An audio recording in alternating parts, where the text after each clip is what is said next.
There's a space by your front door that quietly shapes your day whether you realize it or not. It's the first thing you pass every morning, the last thing you see when you leave, and yet, it's one of the most neglected areas in most homes. Some call it a transition zone. I call it a decision point, because the energy that gathers here doesn't just affect your mood. It affects how opportunity shows up or doesn't.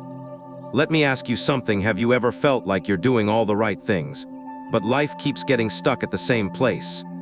Like you're working hard, making good choices, yet somehow progress feels just out of reach. What if it's not you but the space around you?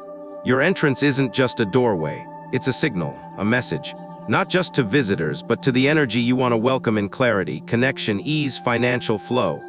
And when that space is cluttered, dark, or blocked, the message becomes just as unclear. There's no room here. No room for rest. No room for breath. No room for something better. This isn't about being perfect. It's about becoming aware. Because when your home tells the world you're ready, the world starts listening. And when your entrance feels open, really open, your life begins to feel that way too. In this video, we're going to look closely at the small space we walk past every day but rarely truly see. I'll show you how 5 common habits at your front door can unknowingly push away the very things you're hoping to invite in. And more importantly, how to shift that gently, naturally, starting today. Part 1. Your front door isn't just a door, it's how life enters your home. Most people think of their front door as just a barrier between inside and outside. A point of entry, a convenience, maybe something they decorate for the holidays, hang a wreath on, or pass through without a second thought. But the truth is, that door and everything around it is doing more than you think. It's not just where you walk in, it's where life walks in. And when that space is blocked, neglected, or energetically off, it's not just your house that feels it. You do. Think about it. Your front entrance is the first thing you encounter when you come home tired, hopeful, hurried, or heart-heavy. It's the last thing you see before facing the world again. It sets the tone for your mindset, for your day, for your entire home. And like it or not, it sends a message to your subconscious, to the people who visit, and to the energy you want to attract. If that message says this space is closed, cluttered, forgotten, then abundance doesn't know where to land. If that message says we're overwhelmed, too full, too tired, then peace passes by. And if that message says we're ready, everything shifts. You don't need to believe in luck or energy to understand this. You've felt it. We all have. You've walked into someone's home, maybe it was a friend, a neighbor, or even a house you were considering buying, and before anyone spoke, something inside you reacted. A tightness, a warmth, a heaviness, a strange stillness. That feeling wasn't in the furniture. It wasn't in the paint colors. It was in the entrance, the way the space received you or didn't. And your home is doing the same every single day. The front door is more than wood and hinges. It's a threshold, a boundary. But more importantly, it's an invitation or a rejection. You can work all day, plan your future, visualize your goals, but if your space quietly says no room, life listens. And it responds. Not out of punishment, out of alignment. So what does your entrance look like? Not the Pinterest version. Not the version you'd post online after a spring cleaning spree. But the version you see every day, the one that reflects how life really feels right now. Is there a pile of packages still waiting to be opened? Shoes in a heap that you keep stepping over? A doormat that's more worn than welcoming? Is the lighting soft and steady, or is that bulb still burned out because you keep forgetting to change it? These details might seem small, but they speak, and they speak louder than you think. Here's the thing, energy, whether you think of it spiritually or just emotionally, is constantly responding to your environment. If your front entrance is dark, messy, or blocked, your entire home feels it, like a body struggling to take a deep breath. The air feels heavier. The moods dip lower. The flow of things, money, peace, clarity, starts to slow. That's not superstition. That's a lived reality. When your doorway feels tight, your days feel tight. When your doorway feels neglected, parts of your life begin to feel neglected too. Now, I want you to pause and picture your entrance not as it should be, but as it is. What does it say? Does it feel open or tense? Inviting or indifferent? Does it feel like it's waiting for something to change, or has it already given up? It's not about guilt. It's about awareness. Because once you see your entrance not as a wall, but as a threshold to possibility, you start treating it differently. You stop throwing bags down and rushing in. You begin to honor that space as the beginning of everything. Some of the most peaceful homes I've ever stepped into weren't big, or beautifully decorated, or even particularly clean. But they had something else. Their front entrance was cared for. Not perfect, just intentional. A small plant that was actually alive. A soft light left on at dusk. A doormat that made you feel seen, not stepped over. These details don't cost much, but they shift everything. Because when your entrance feels open, aligned, and quietly cared for, life begins to feel the same. You stop feeling like you're pushing. You start noticing things flow. People linger longer. Ideas come easier. Even your own body seems to soften when you step inside. And that's when you realize it was never about how hard you worked. It was about whether there was space for anything good to arrive. So no, your front door isn't just a door. It's the first sentence in the story your home tells every day. If it's rushed, chaotic, or ignored, that story gets lost. But if it's clear, warm, and open, that story becomes something new. Something you've been hoping for, maybe without even realizing it. And it begins not with a renovation, not with a ritual, but with a pause. A breath, and a decision to treat your entrance as the place where life is invited in, not pushed away. Part 2. 5 little things that quietly turn abundance away. 1. Cluttered shoes, unopened boxes, messy bags. It usually starts with just one pair of shoes kicked off after a long day, left near the door because you're planning to wear them again tomorrow. Then maybe a delivery box you meant to unpack, a grocery bag that never made it to the pantry, a dog leash, an umbrella, a stack of mail. You're busy, you tell yourself, it's just temporary. But temporary becomes default, and soon your entryway, this small, powerful threshold of your home, is quietly choking with items you've stopped seeing. The clutter doesn't scream, it whispers. And what it says is simple: there's no space here. No space to arrive, no space to breathe, no space for something new. This isn't about tidiness. It's not about being neat or clean or minimalist. It's about clarity, about creating an opening. When your doorway is filled with half-finished decisions and yesterday's weight, energy doesn't know where to land, and neither do you. That clutter, those shoes, bags, boxes, become more than objects. They become noise. The kind of noise that drowns out instinct. That makes you feel heavy before you've even taken your coat off. That turns coming home into something you do on autopilot, not something that feels like returning to yourself. We think we're used to it. That little pile by the door, that corner that always looks just like that. But your nervous system still registers it. Every time. It feels it in your shoulders, in your breath, in the way your mind jumps to the next task before you've even exhaled. When your entrance is cluttered, you arrive scattered. And when you arrive scattered, your home never gets the chance to catch you. There's no exhale, no reset. Just a continuation of everything outside spilling in. And here's the quiet truth: the energy at your entrance reflects how you've been feeling inside. Not all at once, not dramatically, but gradually. The clutter grows when you're overwhelmed, when life feels too fast, when you've been putting yourself last. So this isn't about blaming yourself. It's about noticing gently, without shame, what the space is trying to tell you. Maybe it's saying you've been carrying too much. Maybe it's saying you've been arriving, but not landing. And maybe it's time to let that story shift. Try something small, clear just the floor, move the shoes, break down the boxes. Create a space where your feet land on open ground. Don't turn it into a chore, turn it into a moment.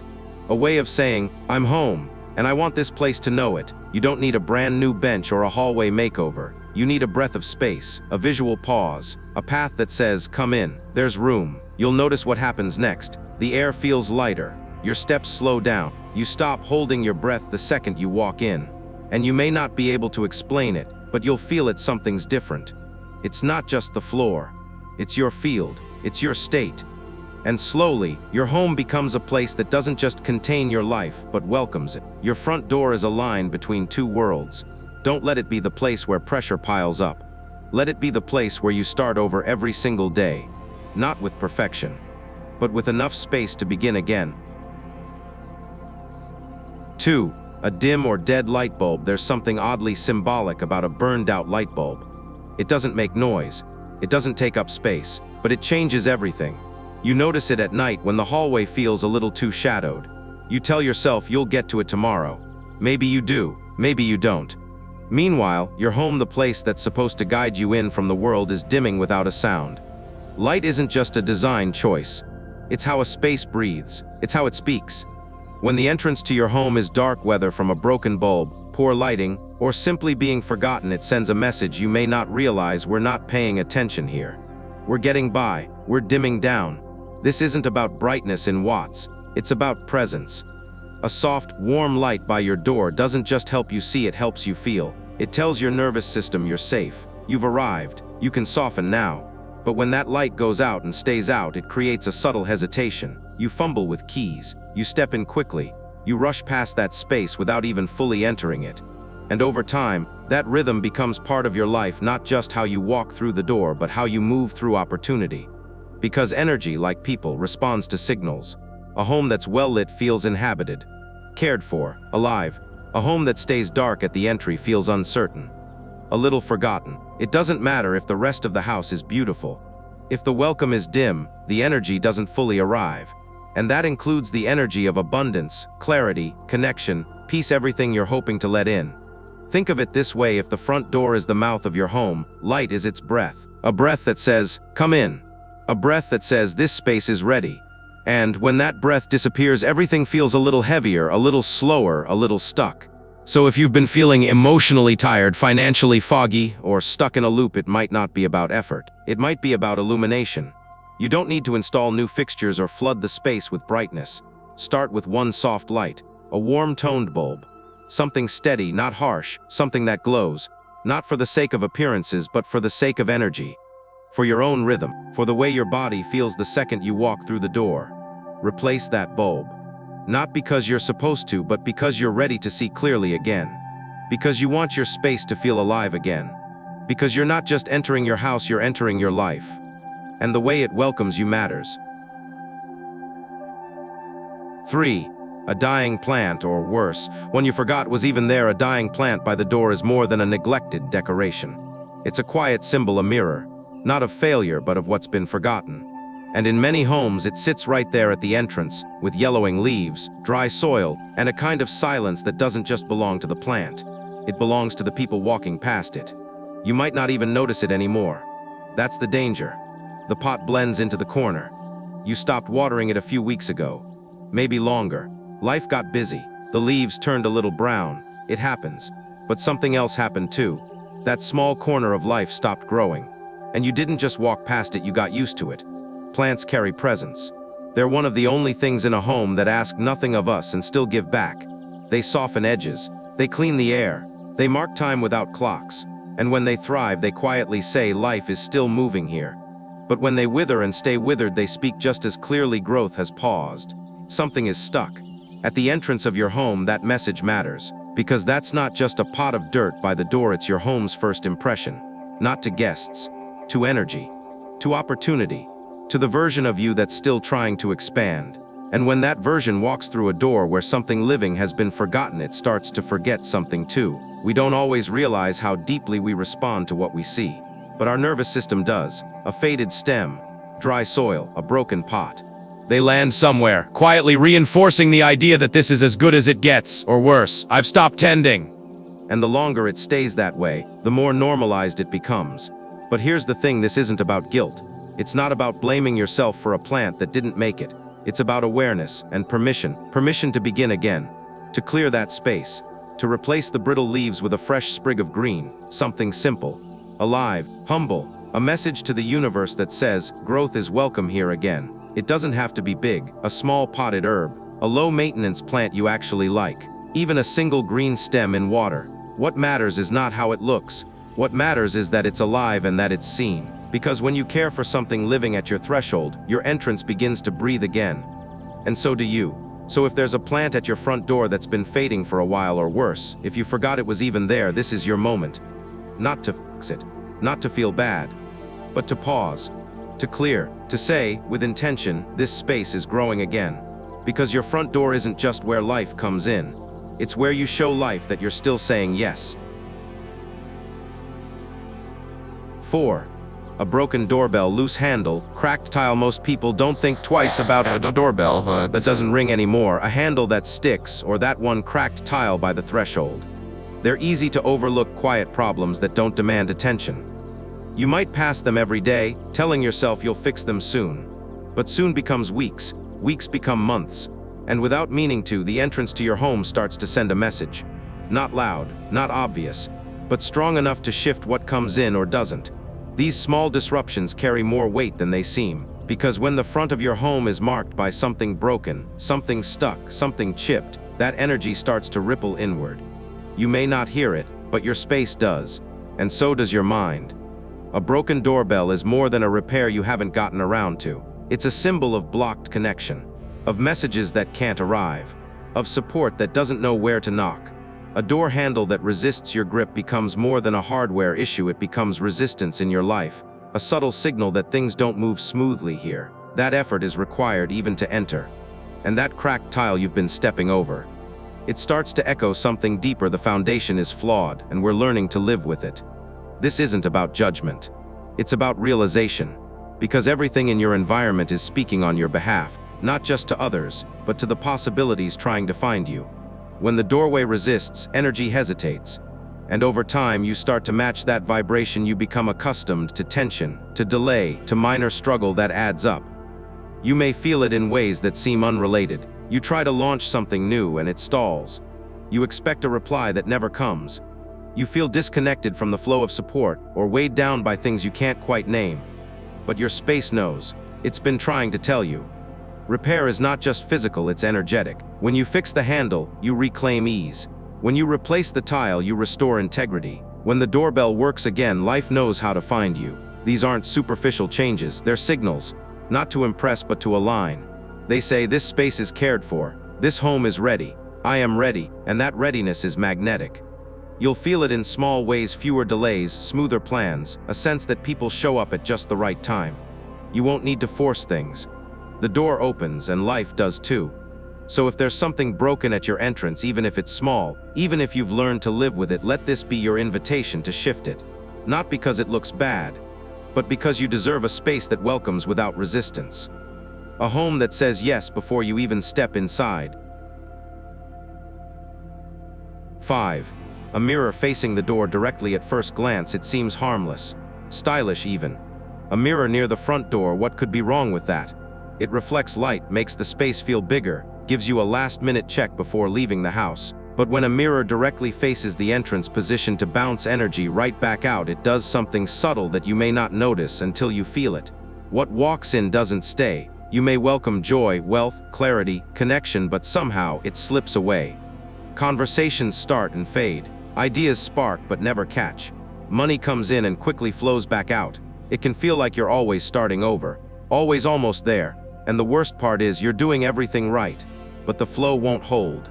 Mirrors are powerful, not just because of how they reflect, but because of what they reflect and where they reflect it. When placed directly across from the door, a mirror acts like a deflection. It says, not here. Keep moving. It turns your entrance from a receiver into a rebound point. And in a space where you're trying to build stability, that bounce matters. Now, this isn't superstition. It's about flow, subtle, energetic, but very real. The front door is meant to receive fresh air, new ideas, financial opportunities, connection. A mirror that reflects that energy straight back out interrupts the welcome. And if it's been there for years, you might not even connect the dots. But your life may be echoing the same pattern: effort without reward, arrival without anchoring. Fortunately, the solution is gentle. You don't need to remove the mirror entirely. Just reposition it. Shift it to the side, or angle it so it reflects light, not movement. Let your entrance hold energy, not deflect it.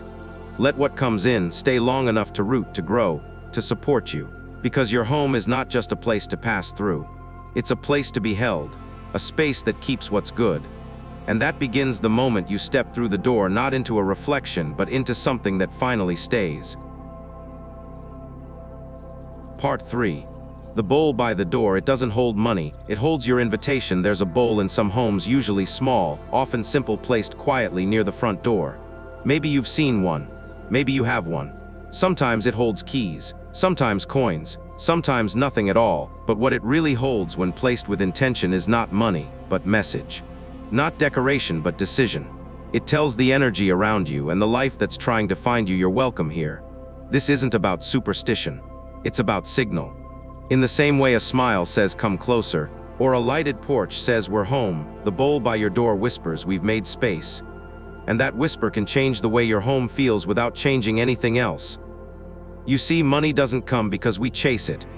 It comes when there's a place for it to rest, when the energy of the space feels open, not anxious, inviting, not demanding. And a small bowl, placed thoughtfully, becomes a kind of altar not in a religious sense, but in a human one. A space that marks intention. A soft pause in the middle of routine. The bowl doesn't need to be new. It doesn't need to be expensive. It just needs to be chosen. Clean, cared for. It needs to live where you'll see it every day, but not just as an object, as a reminder. That you're no longer rushing through your entrance, but arriving. That you're not begging life to be different, but preparing for life to change. What goes in the bowl matters less than how you place it. But if you'd like to begin, here's a gentle ritual. Place a few grains, rice, lentils, or seeds. Something that reminds you of nourishment and potential. Add a coin, not to wish for wealth, but to invite flow. A single leaf, sprig, or stone, something from nature, something grounded. And every time you refresh it, do it with breath, with care, with the quiet inner message that you're not chasing what's next, you're ready for it to arrive. I once visited a woman who kept such a bowl by her door. Her home was modest, nothing fancy. But the moment I stepped inside, it felt different. There was a lightness not in the design, but in the feeling. She didn't talk about manifestation or energy. She just said, "That bowl reminds me to stay open. To say thank you before there's a reason to." And you could feel it, the way peace had room to stay in that house. The way abundance didn't need to be summoned. It was already welcome. A bowl by the door doesn't promise anything, but it invites everything, because it says in the quietest, clearest way, this home has made space. This person has made space for grace, for rest, for good things that stay. If your home has felt stagnant, if money comes and goes too fast, or joy fades too quickly, look to your entrance. Not with judgment, but with curiosity. Is there space for something to stay? Not just to arrive, but to land. The bowl is a starting point, a physical gesture of readiness, and sometimes that's all the shift you need. The world doesn't knock loudly when it wants to give you something. Often, it shows up softly, like sunlight on the floor, or a phone call at just the right moment. The bowl doesn't attract those things, it catches them. It holds them gently, long enough for you to notice, long enough to say yes. So tonight or tomorrow morning, or whenever your hands are calm, choose a bowl. Wipe the dust from a corner, place it down, not to hope, but to declare there is space here now. And let that small, quiet act begin to change what you welcome in. Part 4. A 3-minute ritual to help your home breathe again. There's a moment, usually in the quiet of early morning or just before dusk, when the house seems to exhale. You feel it not through sound, but through stillness. That moment is when your home is most open to change, and you don't need an incense stick, a chant, or a perfect mood. You need 3 minutes, 3 minutes of presence, of permission, of pause. This ritual isn't about fixing, it's not about cleansing with fanfare. It's about making space for life to move again. Start at your front door. Stand still, not to look at it, but to feel it. Notice what's there: shoes, shadows, light, silence. Let your hand touch the doorknob. Don't open it yet, just connect. Then slowly open the door, not to leave, but to let something in. Light, air, the sound of life. Let the outside meet the inside, even if just for a minute. Step aside, let the doorway breathe. Now take a cloth, soft, clean, not for scrubbing, just for wiping gently. Wipe the door frame, the knob, the threshold, not because it's dirty, but because it deserves care. This is not cleaning, this is clearing. The way you might straighten a collar before walking into something important. You're not fixing, you're honoring. Then, with your other hand, your quieter hand, light a small candle or turn on a warm light nearby. One that says you're safe here, you can come in. Watch how the light rests against the wall. Let it settle, let it stay. If you have a bowl by the door, place one small item inside, something real, something natural. A dried orange peel, a small pine cone, a tiny shell, not for beauty, for meaning, for life. Then stand at the edge of the entrance and breathe in. Not deeply, just honestly. Don't rush, don't hope, just breathe, as if the house is listening, because it is. And with that final breath, close the door slowly, not to shut out the world, but to keep the space intact. To say, this home is whole, this home is mine, and it is ready. That's it. No smoke, no ceremony. Just 3 quiet minutes that tell your home gently, clearly it's allowed to breathe again. And so are you. Final maybe now, you see your entrance differently. Maybe the broken doorbell isn't just something you forgot to fix, but a quiet way your space has been saying, "I'm still waiting." Maybe the pile of shoes wasn't just clutter, but a weight you never meant to carry inside. Maybe that dim light wasn't about darkness, but about how long you've been living without fully letting life in. And maybe, just maybe, the bowl, the breath, the gentle wipe of the threshold is your way of saying enough resisting. You've done enough surviving. Now, it's time for something to arrive. You see, this isn't about superstition. It's not even about decor. It's about rhythm, about space, about teaching your home and your nervous system to trust again, that it's safe to soften, that it's okay to expect beauty, that what's meant for you doesn't need to be chased, it just needs a place to land. And that place begins with a door that opens without tension, a corner that says, "I'm cared for," a ritual that doesn't need to be perfect, only honest. So if something in today's video stirred something inside you, know this: your home is always listening, and it remembers how you treat its beginnings. Thank you for sharing this time with me. Truly, may your entrance feel lighter tonight. May your next return home feel softer. And may something beautiful, something long awaited, finally stay. Until next time, take care of your space, and let it take care of you.